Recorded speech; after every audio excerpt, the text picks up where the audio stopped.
ਗੁਰੂ ਸਾਹਿਬ ਜੀ।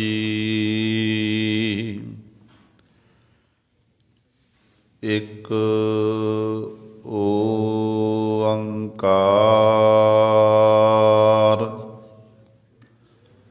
ਸਤਿਨਾਮ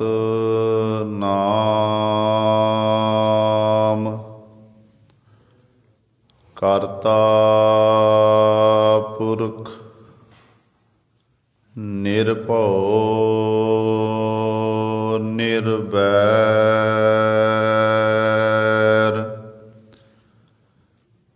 ਅਕਾਲ ਮੂਰਤ ਅਜੂਨੀ ਸੈਭੰ ਗੁਰ ਪ੍ਰਸਾਦ।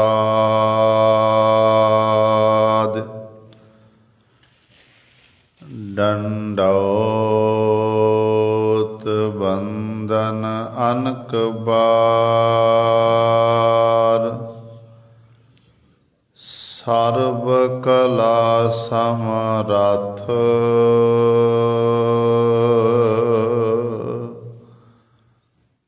ਡੋਲਨ ਤੇ ਰਾਖੋ ਪ੍ਰਭੂ ਨਾਨਕ ਦੇ ਕਰ ਹੱਥ ਊਚ ਅਪਾਰ ਬੇਅੰਤ ਸੁਆਮੀ ਕੌਣ ਜਾਣੈ ਗੁਣ ਤੇਰੇ ਗਾਵਤ ਉਦਰਹਿ ਸੁਣਤੇ ਉਦਰਹਿ ਬਿਨਸੇ ਪਾਪ ਕਨੇਰੇ ਪਸ਼ੂ ਪਰੇਤ ਮੁਕਤ ਕੋ ਤਾਰਹਿ ਪਾਹਣ ਪਾਰ ਉਤਾਰੇ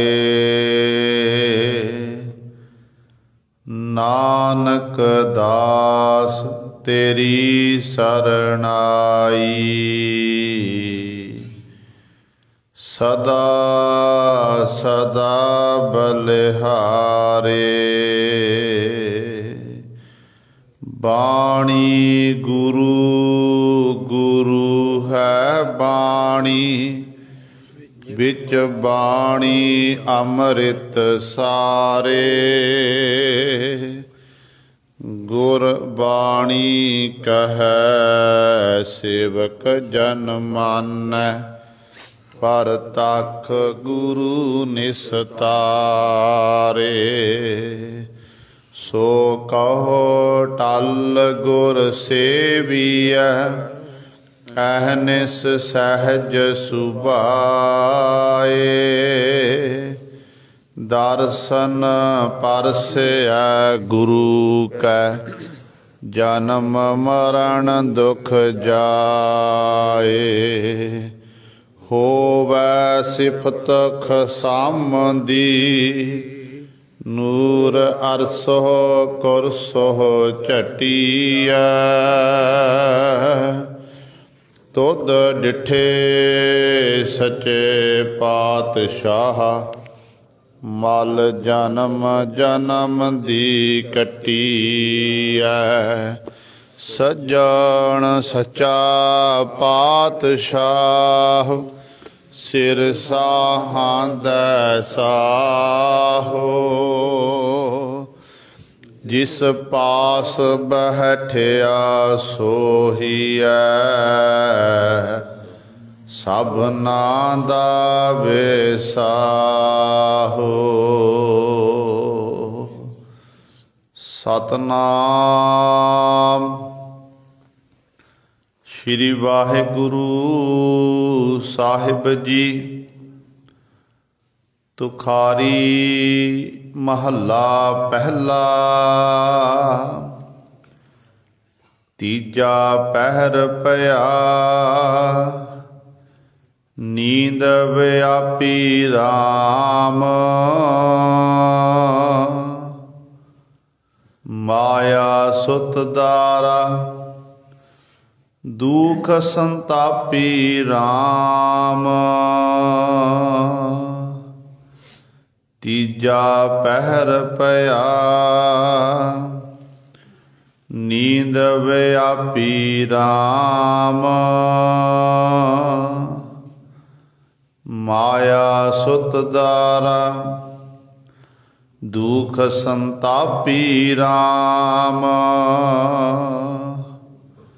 माया सुत दारा जगत प्यारा। चोग चुगै नित फासै नाम ध्यावै तां सुख पावै। गुरमत काल ना गरासै जम्मण मरण काल नहीं छोड़ै। बिन नावै संतापी नानक तीजै त्रिविध लोका। माया मोहे व्यापी जम्मण मरण काल नहीं छोड़ै। बिन नावै संतापी नानक तीजै त्रिविध लोका। माया मोहे व्यापी।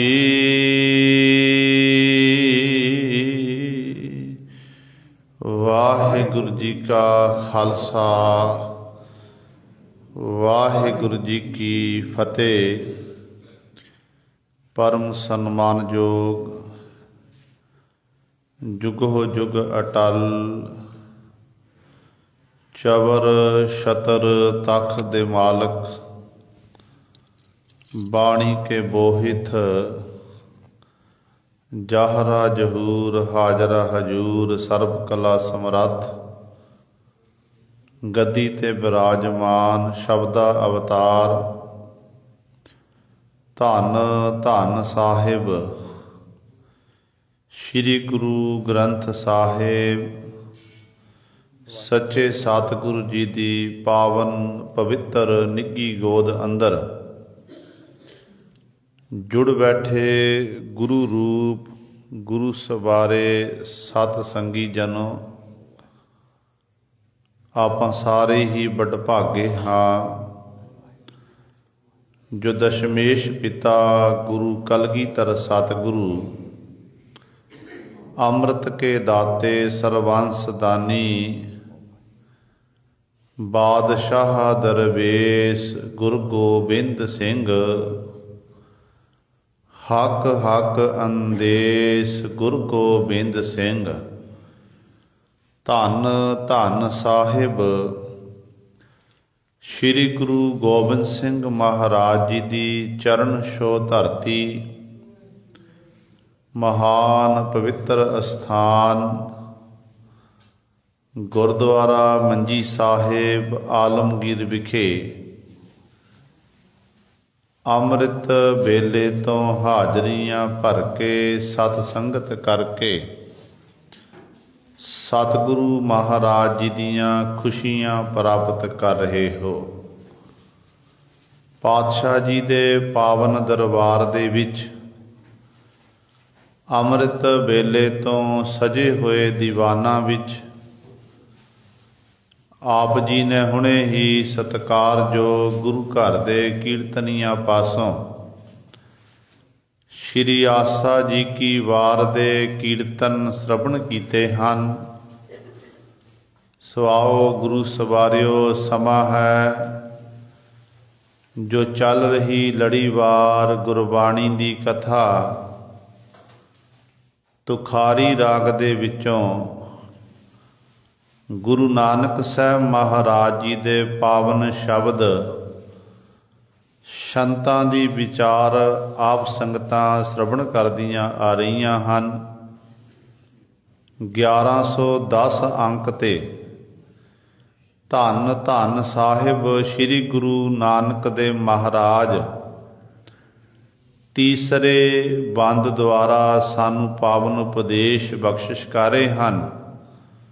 ਸੋ ਆਓ ਆਪਣੀਆਂ ਮਨ ਬਿਰਤੀਆਂ ਇਕਾਗਰ ਕਰੀਏ, ਧਿਆਨ ਗੁਰੂ ਚਰਨਾਂ ਨਾਲ ਜੋੜੀਏ ਤੇ ਗੁਰੂ ਮਹਾਰਾਜ ਜੀ ਦੇ ਪਾਵਨ ਉਪਦੇਸ਼ ਨੂੰ ਹਿਰਦਿਆਂ ਵਿੱਚ ਵਸਾ ਕੇ ਆਪਣਾ ਜੀਵਨ ਸਫਲਾ ਕਰੀਏ। ਵਿਚਾਰ ਆਰੰਭ ਕਰਨ ਤੋਂ ਪਹਿਲਾਂ ਕਰੋ ਸਾਰੇ ਆਪਣੀ ਰਸਨਾ ਨੂੰ ਪਵਿੱਤਰ ਤੇ ਉਚਾਰਨ ਕਰੋ ਜੀ ਸਤਨਾਮ ਸ੍ਰੀ ਵਾਹਿਗੁਰੂ ਸਾਹਿਬ ਜੀ। ਤੀਜਾ ਪਹਿਰ ਭਇਆ ਨੀਂਦ ਵਿਆਪੀ ਰਾਮ, ਮਾਇਆ ਸੁਤ ਦਾਰਾ ਦੁਖ ਸੰਤਾਪੀ ਰਾਮ। ਅੱਜ ਦੇ ਇਸ ਪਾਵਨ ਬੰਦ ਦੁਆਰਾ ਧੰਨ ਧੰਨ ਸਾਹਿਬ ਸ੍ਰੀ ਗੁਰੂ ਨਾਨਕ ਦੇਵ ਮਹਾਰਾਜ ਗੱਲ ਕਰ ਰਹੇ ਨੇ ਮੋਹ ਦੀ ਕਿ ਇਹ ਜੀਵ ਇਸਤਰੀਏ ਤੇਰੀ ਜ਼ਿੰਦਗੀ ਦਾ ਤੀਸਰਾ ਪਹਿਰ ਪ੍ਰਾਰੰਭ ਹੋ ਚੁੱਕਾ ਹੈ। ਕਿਉਂਕਿ ਜਦੋਂ ਗੁਰਬਾਣੀ ਪੜ੍ਹਦੇ ਆ ਨਾ, ਗੁਰਬਾਣੀ ਦੇ ਵਿੱਚ ਗੁਰੂ ਤੇਗ ਬਹਾਦਰ ਪਾਤਸ਼ਾਹਾਂ 3 ਪ੍ਰਕਾਰ ਦੀਆਂ ਅਵਸਥਾ ਦੀ ਗੱਲ ਕੀਤੀ ਹੈ। ਤੇ ਸਤਿਗੁਰੂ ਕਹਿੰਦੇ ਨੇ ਬਾਲ ਜਵਾਨੀ ਅਰ ਬਿਰਧ ਫੁਨ 3 ਅਵਸਥਾ ਜਾਨ, ਕਉ ਨਾਨਕ ਹਰ ਭਜਨ ਬਿਨ ਬਿਰਥਾ ਸਭ ਹੀ ਮਾਨ। ਬਾਲਕ ਪਵਾਲਪਨ ਜੋਬਨਤਾ ਤੇ ਫਿਰ ਗੁਰੂ ਸਵਾਰੇ ਬਿਰਧ, ਇਹ 3 ਹਿੱਸਿਆਂ ਵਿੱਚ ਜੀਵ ਦੀ ਜਿਹੜੀ ਜ਼ਿੰਦਗੀ ਨੂੰ ਵੰਡਿਆ ਗਿਆ ਹੈ। ਉਹ ਵੱਖਰੀ ਗੱਲ ਹੈ। ਕਈ ਵਾਰੀ ਐਸੀ ਖੇਡ ਵਰਤਦੀ ਹੈ ਪਰਮਾਤਮਾ ਦੀ ਕਿ ਬੱਚਾ ਜਨਮ ਲੈਂਦਾ, ਜਨਮ ਲੈਣ ਤੋਂ ਕੁਝ ਦਿਨਾਂ ਬਾਅਦ ਜਾਂ ਕੁਝ ਮਹੀਨਿਆਂ ਬਾਅਦ ਬੱਚਾ ਬਚਪਨ ਦੇ ਵਿੱਚ ਹੀ ਉਹਦੀ ਜੀਵਨ ਲੀਲਾ ਸਮਾਪਤ ਹੋ ਜਾਂਦੀ ਹੈ। ਜਾਂ ਫਿਰ ਕਈ ਐਸੇ ਨੇ ਕਿ ਬਚਪਨ ਦੀ ਜਿਹੜੀ ਆਜੂ ਭੋਗਣਾ ਕੀਤੀ, ਜਵਾਨੀ ਦੇ ਵਿੱਚ ਕਦਮ ਰੱਖਿਆ ਤੇ ਜਵਾਨੀ ਦੇ ਵਿੱਚ ਹੀ ਉਹ ਜੀਵ ਸੰਸਾਰ ਨੂੰ ਅਲਵਿਦਾ ਕਹਿ ਕੇ ਚਲੇ ਜਾਂਦੇ ਨੇ। ਫਿਰ ਉਸ ਤੋਂ ਜਵਾਨੀ ਤੋਂ ਬਾਅਦ ਤੀਸਰੀ ਜਿਹੜੀ ਭੂਮਿਕਾ ਮਨੁੱਖ ਦੀ ਉਹ ਹੈ ਬਿਰਧ।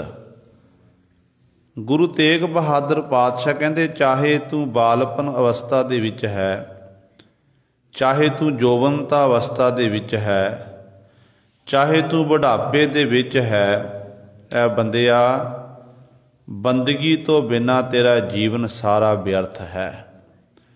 ਜੇਕਰ ਤੈਂ ਸੰਸਾਰ ਵਿੱਚ ਆ ਕੇ ਉਸ ਮਾਲਕ ਦੀ ਇਬਾਦਤ ਨਹੀਂ ਕੀਤੀ, ਵਾਹਿਗੁਰੂ ਨੂੰ ਚੇਤੇ ਨਹੀਂ ਕੀਤਾ,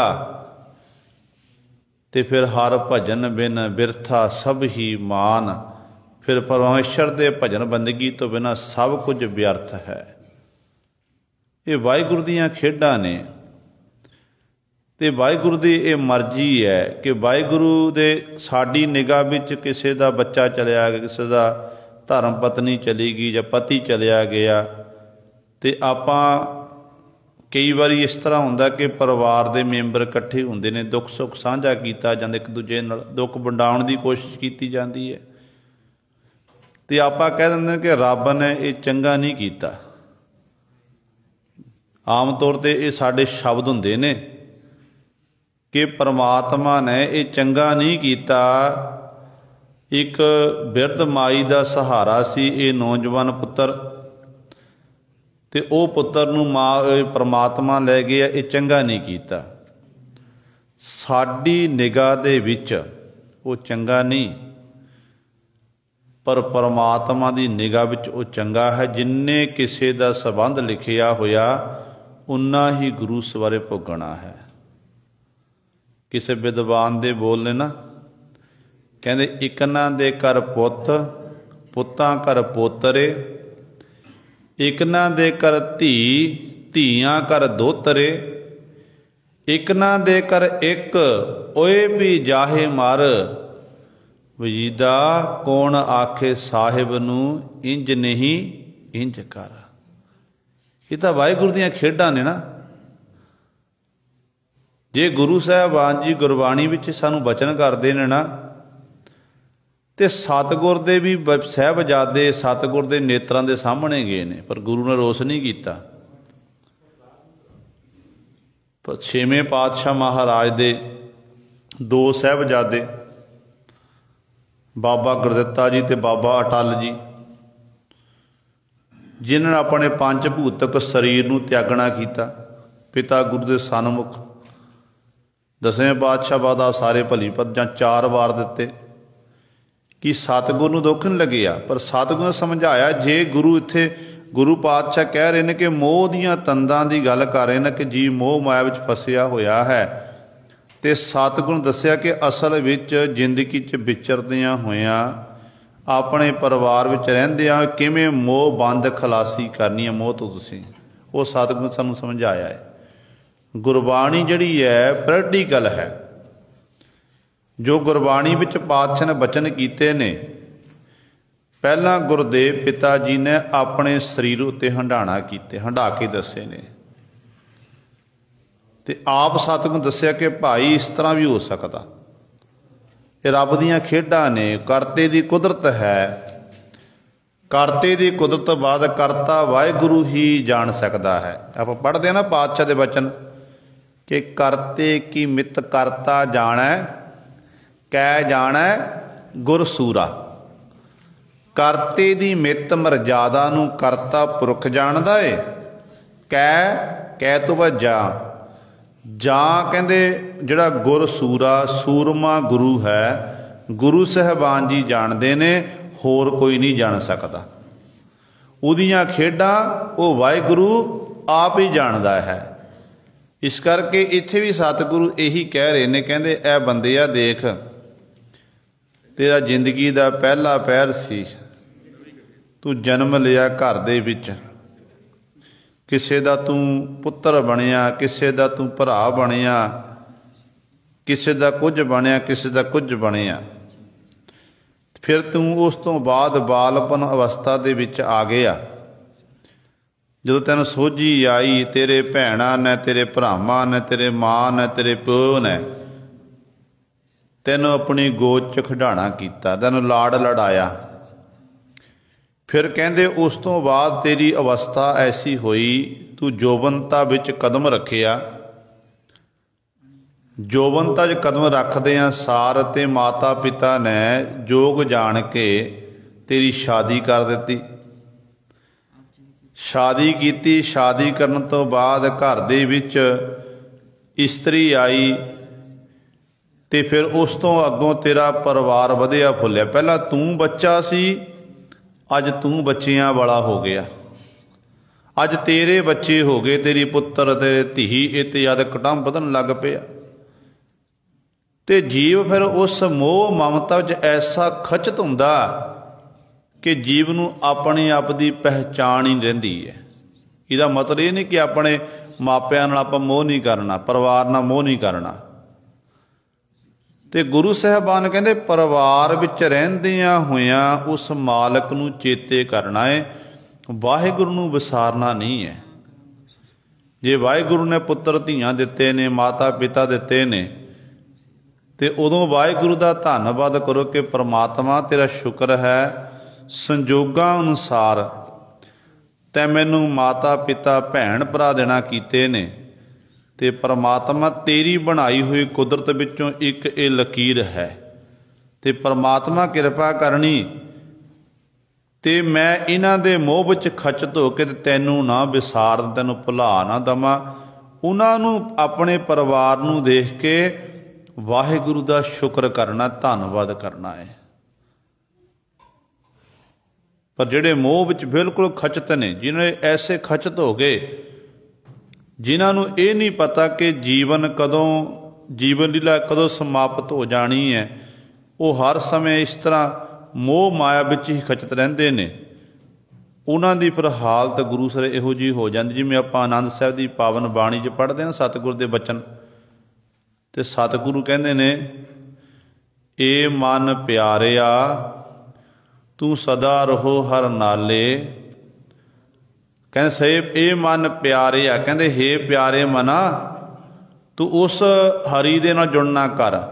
ਫਿਰ ਪਾਤਸ਼ਾਹ ਕਹਿੰਦੇ ਨੇ, ਇਹੋ ਕੁਟੰਬ ਤੂੰ ਜੇ ਦੇਖਦਾ ਚੱਲੈ ਨਾਹੀਂ ਤੇਰਾ ਨਾਲੇ, ਸਾਥ ਤੇਰਾ ਚੱਲੈ ਨਾਹੀਂ ਤਿਸ ਨਾਲ ਕਿਉਂ ਚਿੱਤ ਲਾਈਐ, ਐਸਾ ਕੰਮ ਮੂਲੇ ਨਾ ਕੀਚੈ।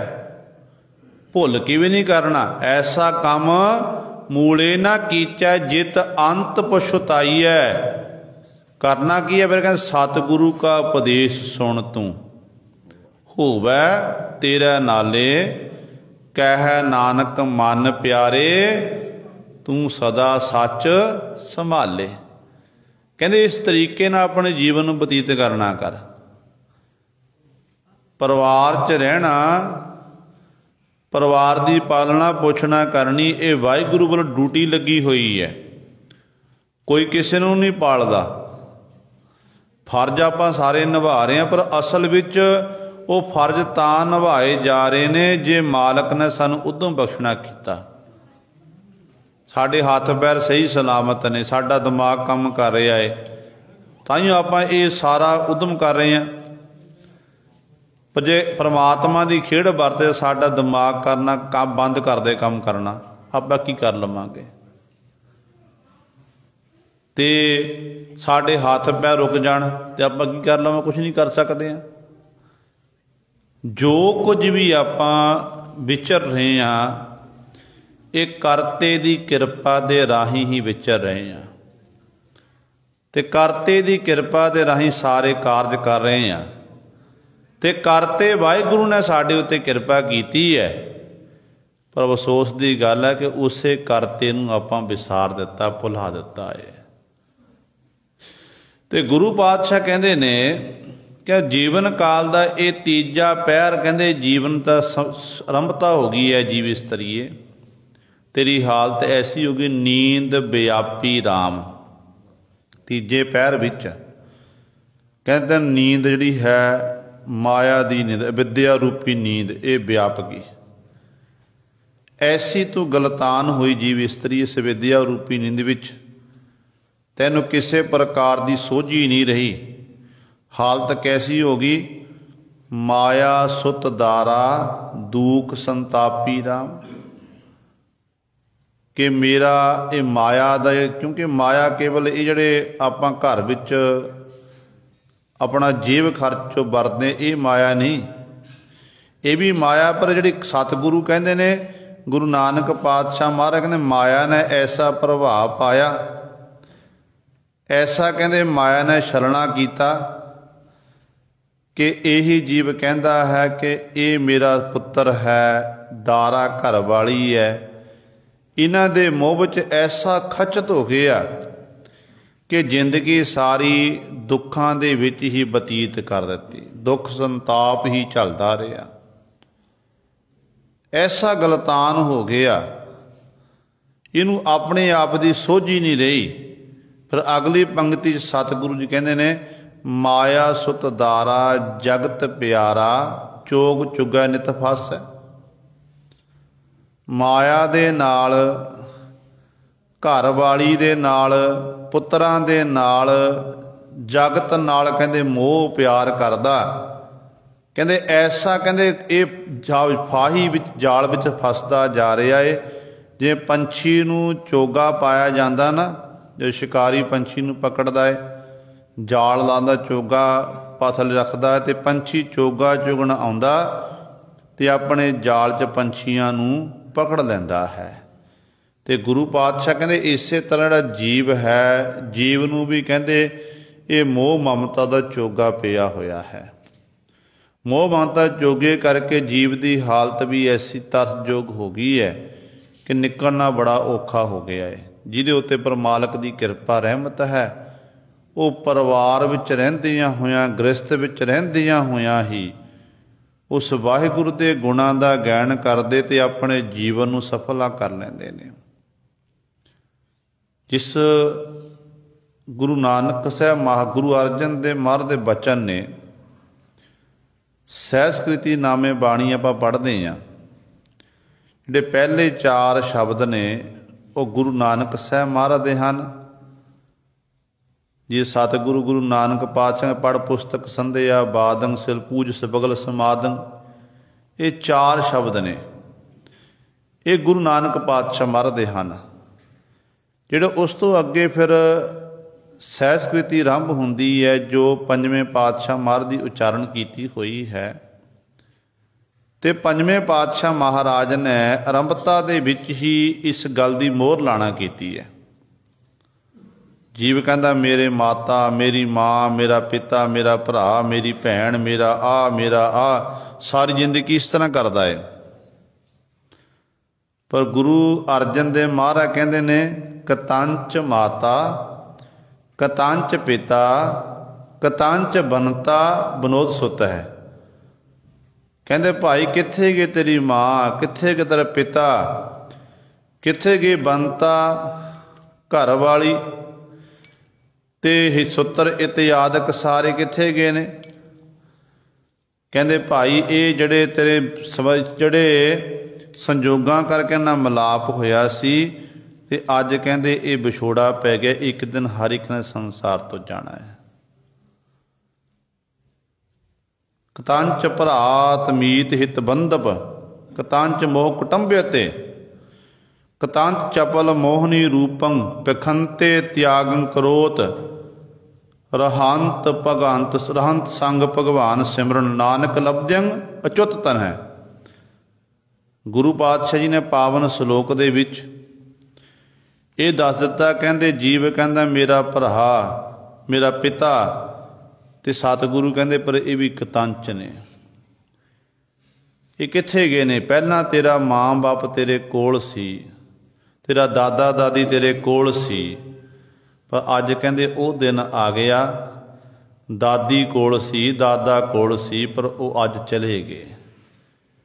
शरीरां दा विछोड़ा पै गया, रूह जड़ी है निकल के चली गई।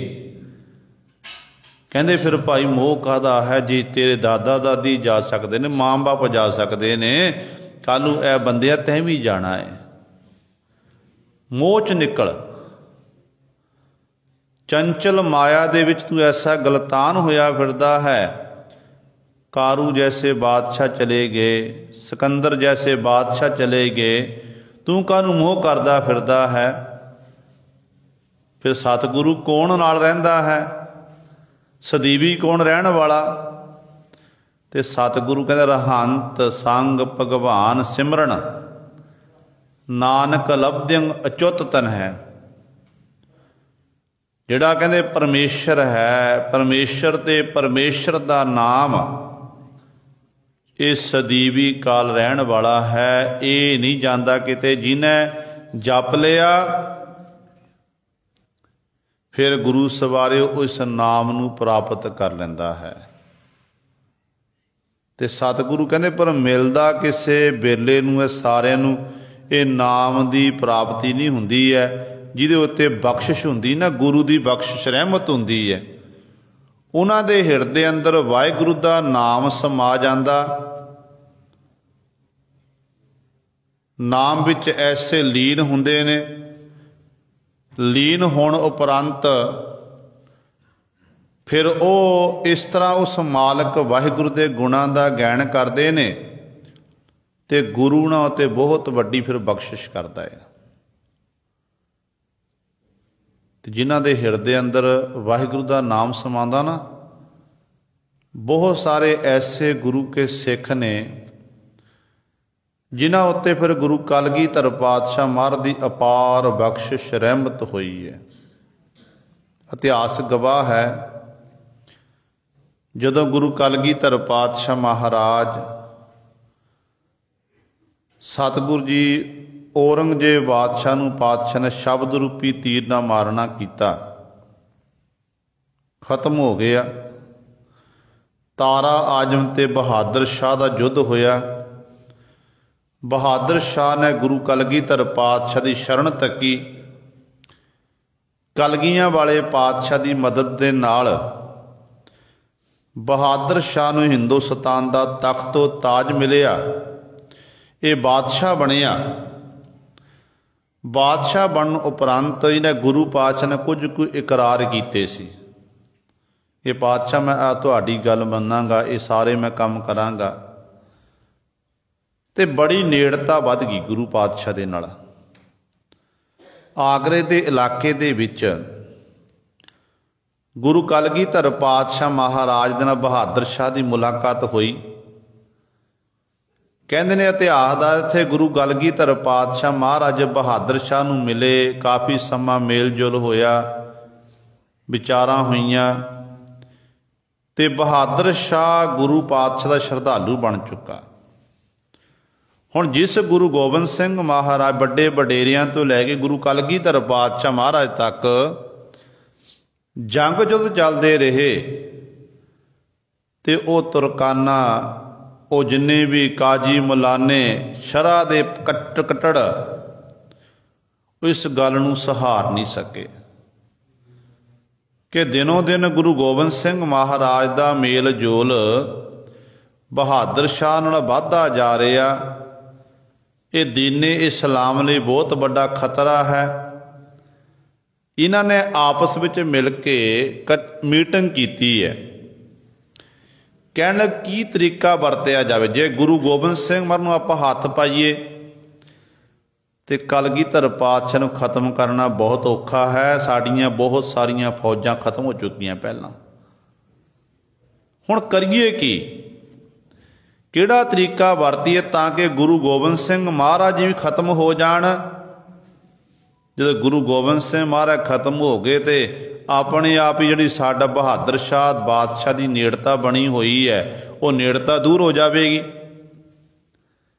कहंदे इंज विचार करदियां होइयां कहण लगे, देखो साडे इस इलाके दे विच आगरे की धरती ते एक जंगल है। वो जंगल बड़ा मशहूर है। उत्थे ये दस्सिया जांदा उत्थे बड़ा भयानक शेर रहिंदा है। बड़ा भयानक शेर रहिंदा है। उन्हें बहुत सारे जीवां दा घात कीता, किसी दे हत्थ विच नहीं। जिहड़ा एक बारी जंगल चलिया गया वो जिउंदा मुड़ के नहीं आउंदा। कहण लगे कि आपां किसी न किसी तरीके दे नाल गुरु गोबिंद सिंह महाराज नूं उस जंगल विच लैके जाइए ते शेर हमला करेगा ते गुरु गोबिंद सिंह महाराज खत्म हो जाणगे ते साडी सारियां दी जित होवेगी, आपां जशन मनावांगे। पर मूर्खां नूं इह नहीं पता कि वो गुरु गोबिंद सिंह महाराज हन जिन्हां ने अपनी तलवार दे नाल श्री साहिब एक नहीं अनेकां शेरां दा घात कीता। जिन्हां दे ये नहीं, उन्होंने मूर्खां नूं ये नहीं पता कि गुरु गोबिंद सिंह महाराज तो दूर की गल है, कलगीधर पातशाह दे सिंह भी ऐसे ने जिहड़े कल्ले कल्ले शेर नाल मुकाबला करते हुंदे सी। गुरु सवारिया इतिहास है साडे कोले। जदों गुरु गोबिंद सिंह कहंदे ने इस तरह मता पकाया गया, फिर सतगुरु कलगीधर पातशाह दे कोल आए, बहादुर शाह नूं बेनती कीती कि शिकार खेडण लई जाना है, फलाने जंगल जाना, उत्थे बहुत बड़ा जिहड़ा शेर रहिंदा, शेर दा शिकार करना है। ते बहादुर शाह सुनदा, कलगीधर पातशाह कोल बैठे ने, कहंदे सतगुरू चलो भाई आपां शिकार खेडण चलदे हां। कोई गल नहीं, शेर हो गया तां की हो गया, पातशाह शेर दा मुकाबला करांगे, देखांगे शेर च किन्ना कु दम है। ते गुरु सवारे कहने घोड़े उत्ते सवार होके जा रहे ने। जदों उस जंगल दे विच पहुंचे ने, शेर ने घोड़ियां दी पौड़ां दी आवाज़ सुनी, झाड़ियां च बैठा होया। शेर जदों बुलंद आवाज़ च गरजिया, गरजमी आवाज़ गरजिया ते गुरु सवारियो जिन्ने भी पहाड़ सन, जंगल बियाबान सी, आवाज़ बड़ी गूंजी है। मानो बदलों विचों आवाज़ आ रही, जे बदल गरजदे इस तरह वो गरजिया है। ते कलगीधर पातशाह नूं बहादुर शाह आखण लग्या कि पातशाह शेर आ गया, चलो आपां चलीए।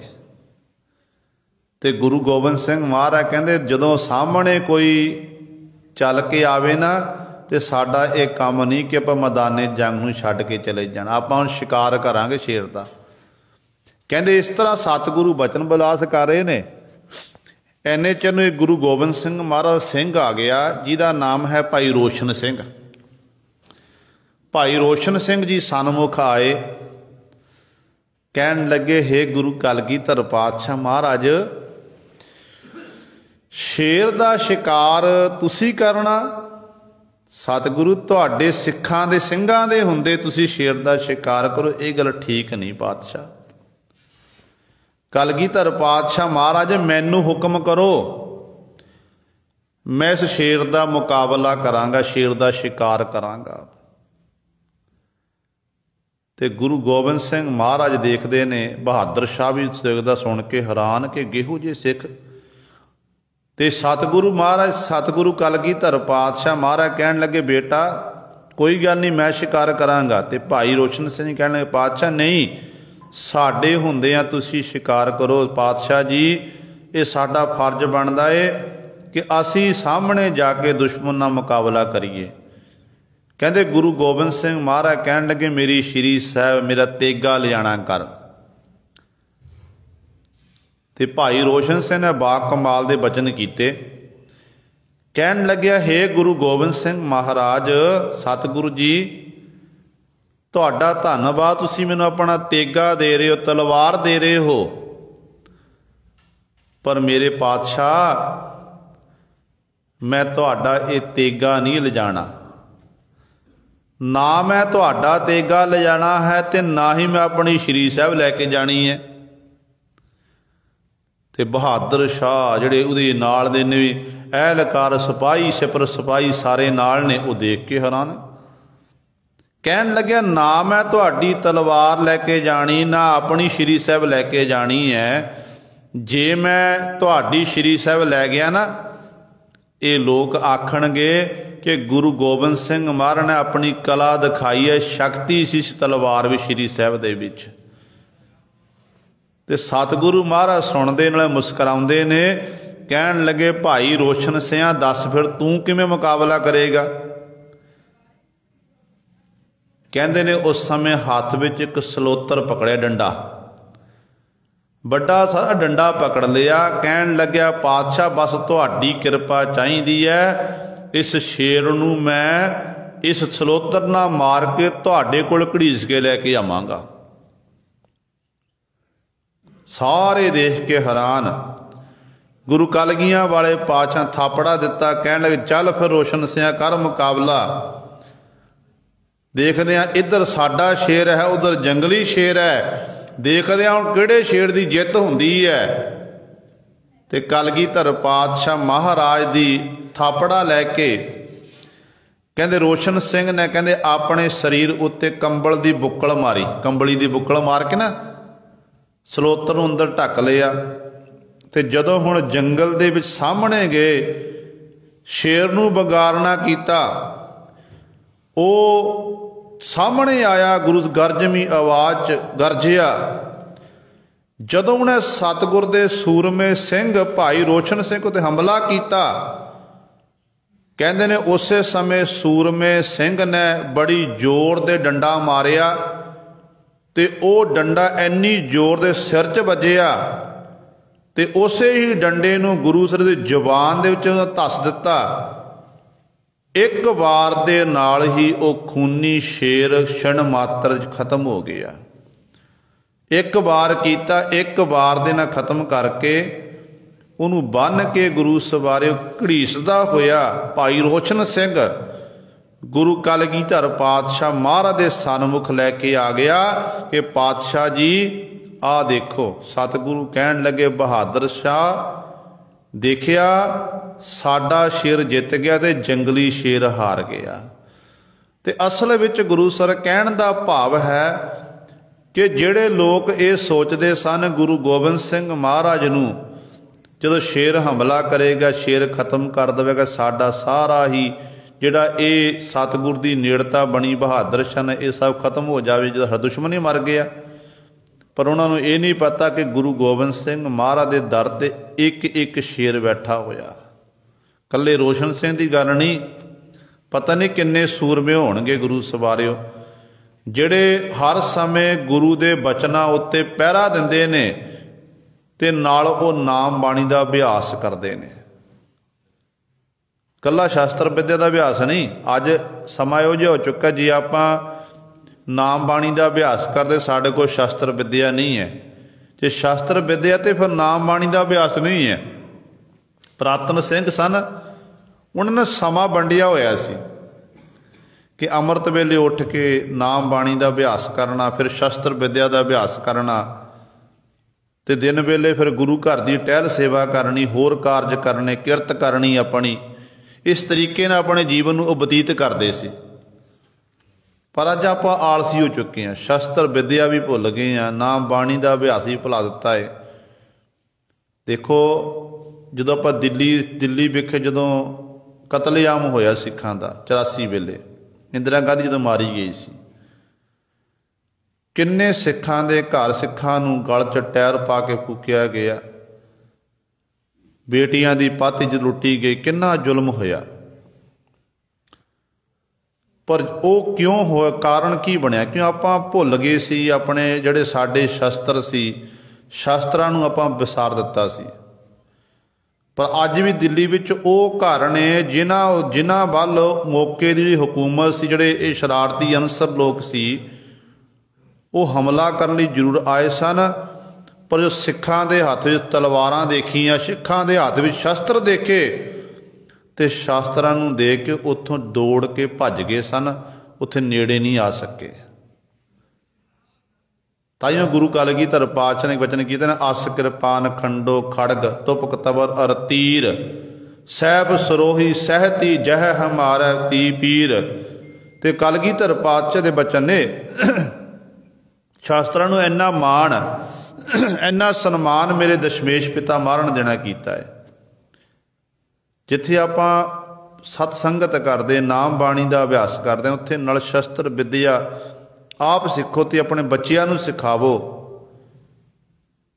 तो जदों भी लोड़ पवे ना, तो सिंह अपनी हिफाजत खुद कर सकता है। अपनी हिफाजत करनी, या कोई दोखी गुरु ते हमला करने की कोशिश करे, उन्हें सोधा लाने के लिए फिर ये शस्त्र उस समय वरते जा सकते हैं। कला कला सिंह किवें 20 10 लड़दा सी, वो कारण की सी कि ਸਿੰਘਾਂ ਦੇ ਕੋਲ शस्त्र विद्या का अभ्यास सी। इस करके पातशाह जी इत्थे रोह विचार गुरु पातशाह जी बचन करते हैं, कहते भाई जिन्हां दे अंदर परमात्मा का नाम सबा जांदा ना, एक हुंदा सूरमा मैदाने जंग जूझदा, अपने शरीर के टुकड़े टुकड़े करा लैंदा, पर रणभूमि छड्ड के नहीं आउंदा।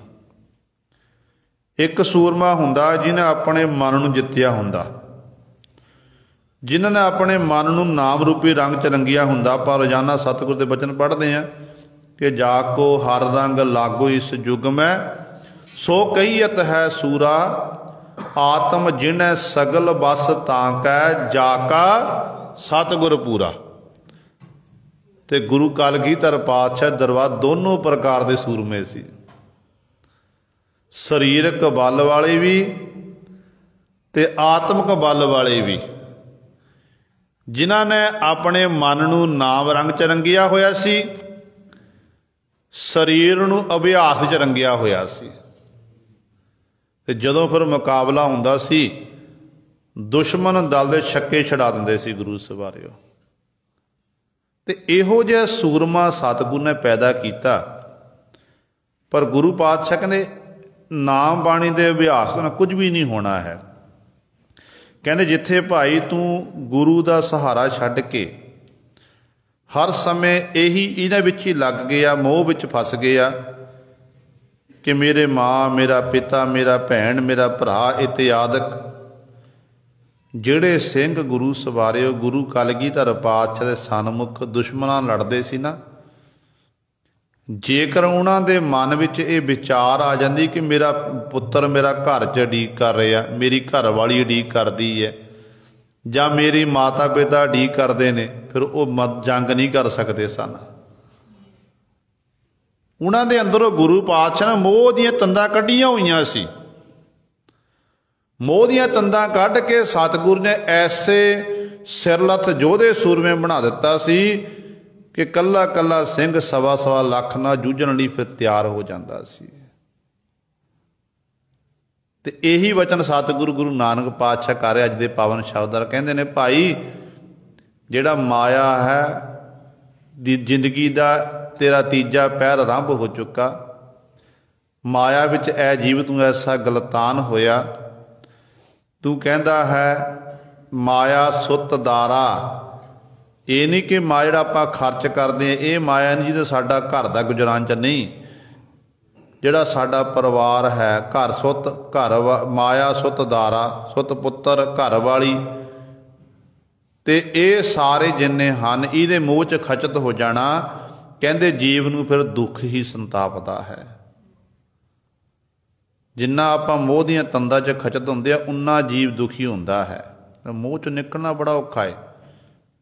ਮਤਲਬ ਗੁਰੂ ਪਾਤਸ਼ਾਹ ਕਹਿਣ ਦਾ ਕੀ ਭਾਵ ਹੈ ਕਿ ਰਹਿਣਾ ਪਰਿਵਾਰ ਵਿੱਚ, ਪਰਿਵਾਰ ਦੀ ਜੋ ਜ਼ਿੰਮੇਵਾਰੀ ਪਰਮਾਤਮਾ ਲਾਈ ਗਈ ਉਹ ਨਿਭਾਉਣੀ ਹੈ। ਬੱਚਿਆਂ ਨਾਲ ਮੋਹ ਕਰਨਾ ਹੈ ਪਰ ਮੋਹ ਕਰਦਿਆਂ ਹੋਇਆ ਰੱਬ ਦਾ ਸ਼ੁਕਰਾਨਾ ਕਰਨਾ, ਗੁਰੂ ਦਾ ਸ਼ੁਕਰਾਨਾ ਕਰਨਾ, ਧੰਨਵਾਦ ਕਰਨਾ ਗੁਰੂ ਦਾ। ਤੇ ਸਤਿਗੁਰੂ ਕਹਿੰਦੇ ਨੇ ਮਾਇਆ ਸੁੱਤਦਾਰਾ ਜਗਤ ਪਿਆਰਾ। ਕਹਿੰਦੇ ਘਰ ਵਾਲੀ ਦੇ ਨਾਲ ਬੱਚਿਆਂ ਦੇ ਨਾਲ ਮੋਹ ਮਮਤਾ 'ਚ ਐਸਾ ਖਚਤ ਹੋ ਗਿਆ ਜਿਸ ਕਰਕੇ ਇਹਨੂੰ ਜਗਤ ਜਿਹੜਾ ਹੈ ਇਹ ਪਿਆਰਾ ਲੱਗਣ ਲੱਗ ਪਿਆ। ਜਗਤ ਹੁਣ ਕਿਹਨੂੰ ਪਿਆਰਾ ਨਹੀਂ ਲੱਗ, ਜਿਹੜਾ ਇੱਕ ਵਾਰੀ ਸੰਸਾਰ 'ਚ ਆ ਗਿਆ ਨਾ ਉਹਦਾ ਫਿਰ ਸੰਸਾਰ ਤੋਂ ਜਾਣ ਨੂੰ ਦਿਲ ਨਹੀਂ ਕਰਦਾ। ਉਹ ਇਹ ਸੋਚਦਾ ਕਿ ਮੈਂ ਸਦੀਵੀ ਇਸ ਸੰਸਾਰ ਘਰ ਵਿੱਚ ਰਹਿਣਾ ਹੈ। ਤਾਂ ਗੁਰੂ ਪਾਤਸ਼ਾਹ ਕਹਿੰਦੇ ਰਹਿਣਾ ਨਾਹੀਂ ਐਤ ਜਗਤ ਕਾਏ ਗਰਵ ਕੀਜੀਏ। ਕਹਿੰਦੇ ਭਾਈ ਥਿਰ ਨਹੀਂ ਰਹਿਣਾ ਇੱਥੇ ਬੰਦਿਆ, ਹੰਕਾਰ ਕਾਹਦਾ ਕਰਦਾ ਤੂੰ। ਥਿਰ ਕੋਈ ਨਹੀਂ ਰਹਿਣ ਵਾਲਾ ਇੱਥੇ। ਜਿਹੜਾ ਆਇਆ ਉਹਨੇ ਇੱਕ ਦਿਨ ਸੰਸਾਰ ਤੋਂ ਕੂਚ ਕਰਨਾ ਹੈ। ਇਸ ਕਰਕੇ ਮੇਰੇ ਪਾਤਸ਼ਾਹ ਜੀ ਫਰਮਾਨ ਕਰਦੇ ਨੇ, ਕਹਿੰਦੇ ਪਰ ਜਗਤ ਦੇ ਮੋਹ ਵਿੱਚ ਐਸਾ ਖਚਤ ਹੋ ਗਿਆ, ਇਹਨੂੰ ਜਗਤ ਪਿਆਰਾ ਲੱਗਣ ਲੱਗ ਪਿਆ। ਹਾਲਤ ਇਹੋ ਜਿਹੀ ਹੋ ਗਈ ਚੋਗ ਚੁਗੈ ਨਿਤ ਫਾਸੈ। ਜਿਵੇਂ ਸ਼ਿਕਾਰੀ ਪੰਛੀ ਪਕੜਦਾ ਨਾ, ਜਾਲ ਲਾ ਲੈਂਦਾ, ਥੱਲੇ ਚੋਗਾ ਪਾ ਦਿੰਦਾ ਤੇ ਪੰਛੀ ਉਡਾਰੀ ਮਾਰ ਕੇ ਆਉਂਦੇ। ਚੋਗਾ ਚੁਗਣ ਦੇ ਲਾਲਚ ਵਿੱਚ ਉਸ ਜਾਲ ਥੱਲੇ ਜਾ ਕੇ ਬੈਠਦੇ। ਜਦੋਂ ਪੰਛੀ ਇਕੱਠੇ ਹੁੰਦੇ ਨੇ ਤੇ ਆਪਣਾ ਜਾਲ ਸੁੱਟਦਾ ਤੇ ਪੰਛੀਆਂ ਨੂੰ ਉਹ ਸ਼ਿਕਾਰੀ ਪਕੜ ਦਿੰਦਾ ਹੈ। ਤੇ ਇਸ ਤਰ੍ਹਾਂ ਫਾਹੀ ਵਿੱਚ ਫਸ ਜਾਂਦੇ ਨੇ। ਤੇ ਗੁਰੂ ਪਾਤਸ਼ਾਹ ਕਹਿੰਦੇ ਇਹੋ ਜਿਹੀ ਜੀਵ ਦੀ ਹਾਲਤ ਵੀ ਇਸ ਤਰ੍ਹਾਂ ਹੀ ਹੈ।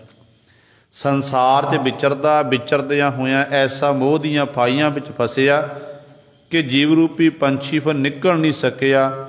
ਉਸ ਕਾਲ ਰੂਪੀ ਸ਼ਿਕਾਰੀ ਦੇ ਇਹ ਜੀਵ ਰੂਪੀ ਪੰਛੀ ਅਧੀਨ ਹੋ ਗਿਆ ਤੇ ਬਾਰ-ਬਾਰ ਜੰਮਦਾ ਤੇ ਬਾਰ-ਬਾਰ ਮਰਦਾ। ਇਸ ਤਰ੍ਹਾਂ ਇਹ ਸਿਲਸਿਲਾ ਲਗਾਤਾਰ ਜਾਰੀ ਹੈ। ਨਾਮ ਧਿਆਵੈ ਤਾਂ ਸੁਖ ਪਾਵੈ, ਗੁਰਮਤਿ ਕਾਲ ਨਾ ਗਰਾਸੈ। ਅਗਲਾ ਬਚਨ ਗੁਰਦੇਵ ਪਿਤਾ ਜੀ ਕਰ ਰਹੇ ਨੇ, ਗੁਰੂ ਨਾਨਕ ਸਾਹਿਬ ਮਹਾਰਾਜ। ਤੇ ਸਤਿਗੁਰੂ ਨੂੰ ਸਵਾਲ ਕਰ ਦਿੱਤਾ ਕਿ ਪਾਤਸ਼ਾਹ ਜੀ ਇਹ ਕਿਰਪਾ ਕਰਕੇ ਦੱਸੋ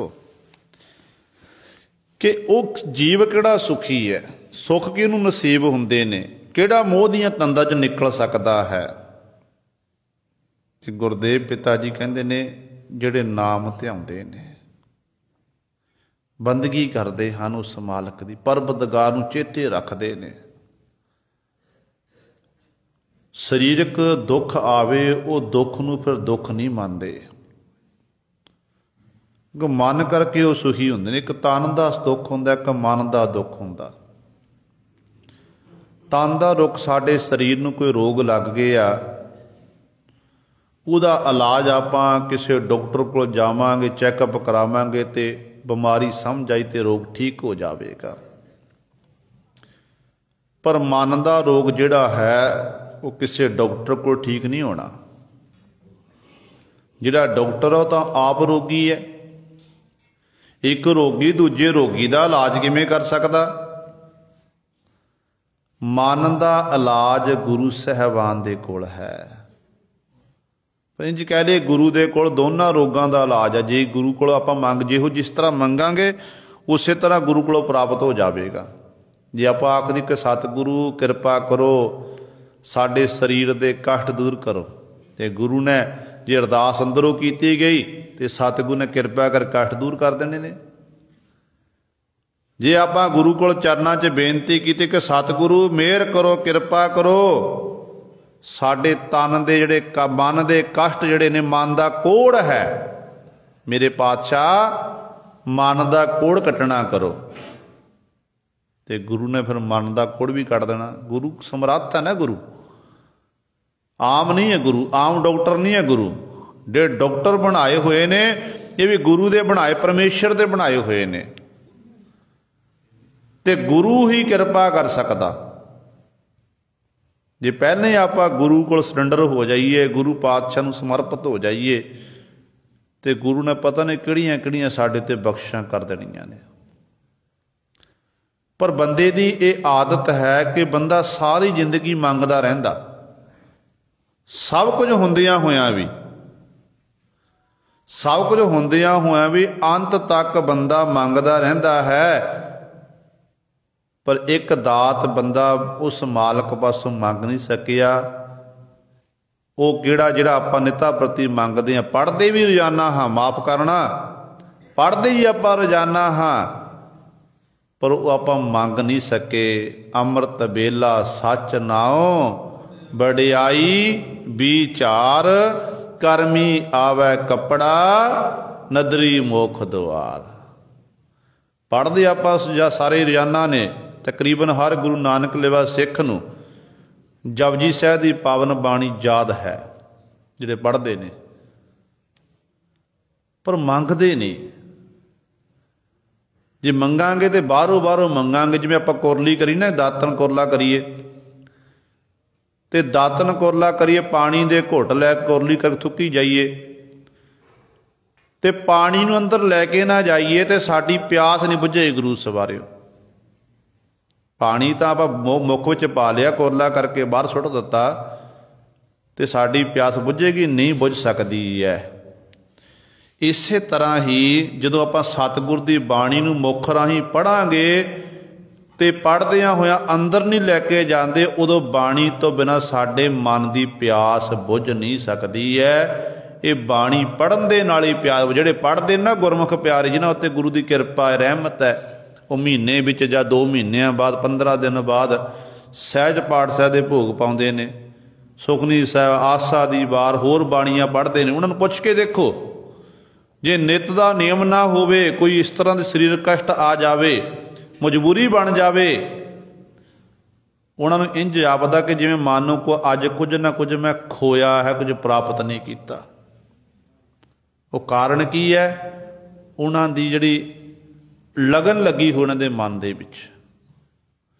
ਆਪਾਂ ਗੁਰੂ ਦੀ ਮੱਤ ਸੁਣਨੀ ਹੈ, ਸੁਣ ਕੇ ਮਨ ਦੇ ਵਿੱਚ ਵਸਾਉਣੀ ਹੈ,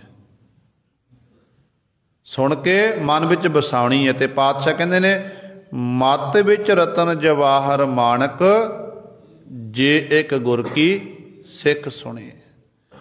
ਇੱਕ ਸਿੱਖਿਆ ਗੁਰੂ ਦੀ ਸੁਣ ਲਈ, ਸਿੱਖਾ ਤੇਰੇ ਅੰਦਰ ਸ਼ੁਭ ਗੁਣਾ ਰੂਪੀ ਰਤਨ, ਸ਼ੁਭ ਗੁਣਾ ਰੂਪੀ ਜਵਾਹਰ ਤੇ ਸ਼ੁਭ ਗੁਣਾਮਤੀ ਰੂਪੀ ਮਾਣਕ ਇਤਿਆਦਿਕ ਇਹ ਸਾਰੇ ਪੈਦਾ ਹੋ ਸਕਦੇ ਨੇ। ਪਰ ਗੱਲ ਹੈ ਗੁਰੂ ਦੀ ਸਿੱਖਿਆ ਸੁਣਨ ਦੀ।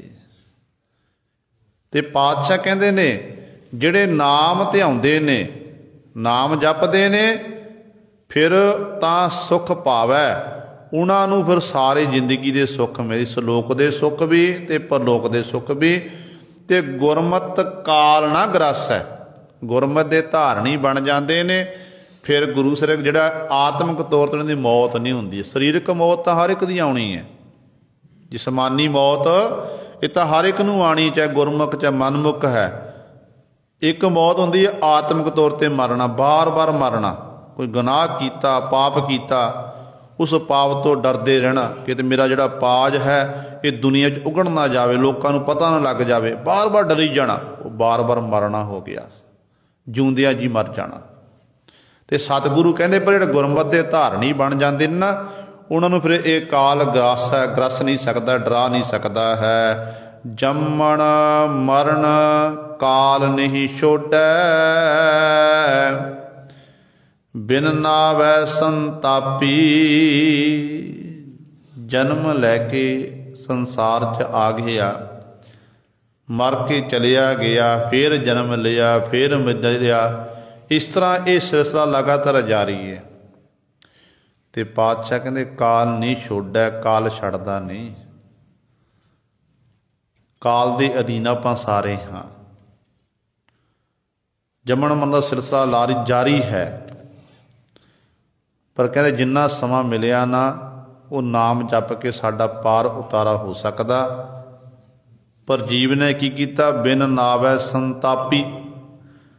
ਨਾਮ ਤੋਂ ਬਿਨਾਂ ਜਿਹੜਾ ਇਹ ਜੀਵ ਹੈ, ਜੀਵ ਇਸਤਰੀ ਹੈ ਨਾ, ਸੰਤਾਪ ਭੋਗ ਰਹੀ ਹੈ, ਦੁੱਖ ਭੋਗ ਰਹੀ ਹੈ। ਨਾਨਕ ਤੀਜੈ ਤ੍ਰਿਵਿਧ ਲੋਕਾਂ,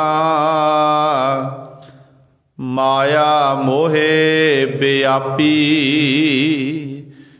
ਤੀਸਰੇ ਅਵਸਥਾ ਵਿੱਚ, ਤੀਸਰੇ ਪਹਿਰ ਦੀ ਸਤਿਗੁਰੂ ਗੱਲ ਕਰਦੇ ਨੇ ਕਿ ਇਹ ਜੀਵ ਇਸਤਰੀਏ, ਜੀਵਨ ਕਾਲ ਦਾ ਤੀਸਰਾ ਪਹਿਰ ਤੇਰਾ ਆਰੰਭ ਹੋ ਗਿਆ। ਤੇ ਸਤਿਗੁਰੂ ਕਹਿੰਦੇ ਨੇ, ਨਾਨਕ ਗੁਰੂ ਜੀ ਉਚਾਰਨ ਕਰਦੇ ਹਨ, ਤ੍ਰਿਵਿਧ ਲੋਕਾਂ। ਤ੍ਰਿਵਿਧ ਤੋਂ ਭਾਵ ਹੈ 3 ਪ੍ਰਕਾਰ ਦੀ ਮਾਇਆ, ਰਜੋ ਗੁਣੀ, ਤਮੋ ਗੁਣੀ, ਸਤੋ ਗੁਣੀ। ਕਿ ਲੋਕ ਜਿਹੜੇ ਨੇ, ਸੰਸਾਰ ਹੈ, ਇਹਦੇ ਵਿੱਚ ਹੀ 3 ਪ੍ਰਕਾਰ ਦੀ ਮਾਇਆ ਦੇ ਵਿੱਚ ਹੀ ਗਲਤਾਨ ਹੋਏ ਫਿਰਦੇ ਨੇ।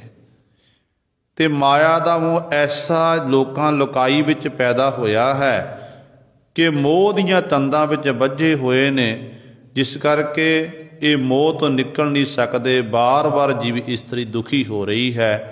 ਇਹ ਗੁਰੂ ਸਵਾਰੇ ਸਤਿਗੁਰੂ ਮਹਾਰਾਜ ਨੇ ਸਾਡੇ ਉੱਤੇ ਬਖਸ਼ਿਸ਼ ਕੀਤੀ ਹੈ। ਪਾਵਨ ਸ਼ਬਦ ਦਾ ਤੀਸਰੇ ਬੰਦ ਦੀ ਵਿਚਾਰ ਹੋਈ ਹੈ। ਦਾਸ ਤੋਂ ਬੋਲਦਿਆਂ ਤੋਂ ਇੱਕ ਨਹੀਂ, ਅਨੇਕਾਂ ਗਲਤੀਆਂ ਹੋ ਗਈਆਂ ਹੋਣਗੀਆਂ।